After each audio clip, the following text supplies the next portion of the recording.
Hello, I'm Mariana King, and this is Where the Sidework Ends.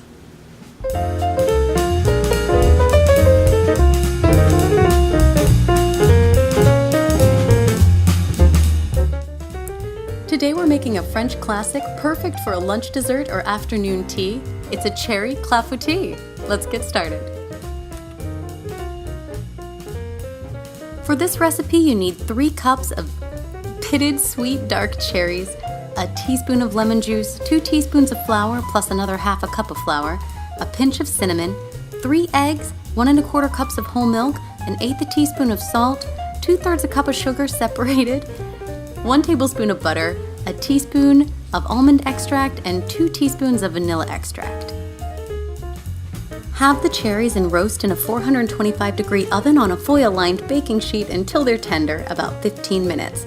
Then transfer to a bowl, toss with a teaspoon of lemon juice, 2 teaspoons of all-purpose flour, and the pinch of cinnamon.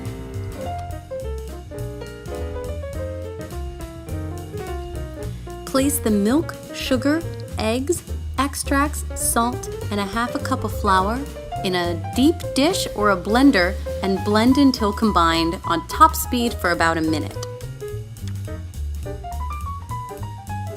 In a heavy bottom pan, melt a tablespoon of butter, then pour a 1/4 inch layer of batter into the pan, set it over moderate heat for about a minute or 2 until a film of it sets on the bottom.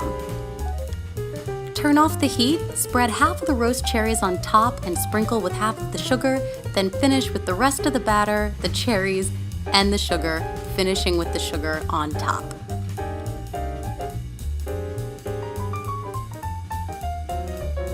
Bake at 425 degrees until puffed and golden, or until a knife plunged into its center comes out clean.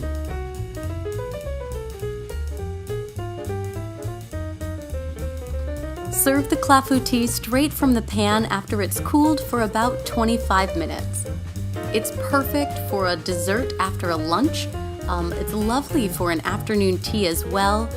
It's not out of place on a brunch buffet, especially for Mother's Day. And you can substitute different stone fruits for the cherries depending on what's in season. I hope you enjoy this dish as much as I enjoyed making it. It's definitely worth your time, and I look forward to seeing you again soon, where the Sidework Ends.